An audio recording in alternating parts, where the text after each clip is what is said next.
లో నెపోటిజం అంటే ఓన్లీ హీరోలు మాత్రమే పరిశ్రమకు వచ్చి హల్చల్ చేస్తారు అనుకోవడానికి లేదు. హీరోయిన్లు కూడా వారసురాళ్లుగా వచ్చి హడావిడి చేస్తున్నారు.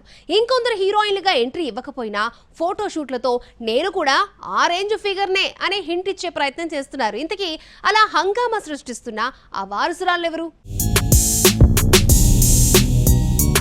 బాలీవుడ్ లో సెలబ్రిటీల పిల్లలు సినీ పరిశ్రమలో మెరవడానికి తెగ ఉబలాట పడుతున్నారు. ఈ విషయంలో క్రికెటర్స్ పిల్లలు కూడా తమ అదృష్టాన్ని పరీక్షించుకుందామని చూస్తున్నారు. 2018 సంవత్సరంలో కేదార్నాథ్ సినిమాతో ఇండస్ట్రీలోకి అడుగుపెట్టింది సైఫ్ అలీఖాన్ వారసురాలు సారా అలీఖాన్. ప్రస్తుతం 2-3 సినిమాలను చేస్తున్న ఈ అమ్మడు సోషల్ మీడియాలో కూడా సందడి చేస్తూ ఉంటుంది. ఆ మధ్య ప్రముఖ ఖుషి వెడ్డింగ్ మ్యాగజైన్ కోసం కవర్ ఫోటో షూట్ చేసింది. ఆ ఫోటోలు సోషల్ మీడియాలో తెగ వైరల్ అయ్యాయి.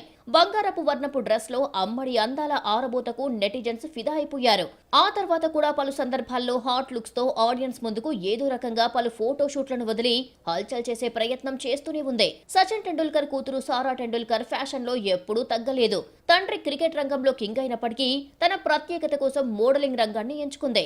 లండన్ కాలేజ్ యూనివర్సిటీలో ఎంబీబీఎస్ చదివిన సారా సోషల్ మీడియాలో ఎంతో యాక్టివ్ గా ఉంటుంది. తనకు సంబంధించిన ఫోటోలను ఎప్పటికప్పుడు షేర్ చేస్తూ అభిమానులకు టచ్ లో ఉంటుంది. హీరోయిన్లకు మించిన ఫిజిక్ తో వరుస ఫోటోషూట్లతో ఇంటర్నెట్ ని షేక్ చేస్తుంది. త్వరలోనే హీరోయిన్ గా ఎంట్రీకి రంగం సిద్ధం చేసుకుంటుంది. మొన్నీ మధ్య పాపులర్ క్లాతింగ్ బ్రాండ్ కోసం మోడలింగ్ లోకి ఎంట్రీ ఇచ్చింది. బాలీవుడ్ బాద్షా షారుఖ్ ఖాన్ కూతురు సుహానా ఖాన్ త్వరలోనే హీరోయిన్ గా పరిచయం కానున్నట్లు బీ టౌన్ లో జోరుగా ప్రచారం జరుగుతుంది. ప్రముఖ స్టార్ డైరెక్టర్ జోయా అఖ్తర్ దర్శకత్వంలో డెబ్యూ సినిమాతో బాలీవుడ్ లోకి ఎంట్రీ ఇవ్వనున్నట్లు టాక్. ఆ సినిమాకు సంబంధించి చర్చలు జరిపేందుకు సుహానా జోయా ఆఫీస్ ను సందర్శించడం మీడియా కంటపడింది. దీంతో సుహానా బాలీవుడ్ ఎంట్రీపై బీ టౌన్ లో విపరీతంగా చర్చ జరుగుతుంది. పఠాన్ హిట్ తో మంచి జోరు మీదున్న షారుఖ్ ఇప్పట్లో తన కూతురుని ఫీల్డ్ కు తీసుకువస్తాడా లేదా అన్నది తెలియదు.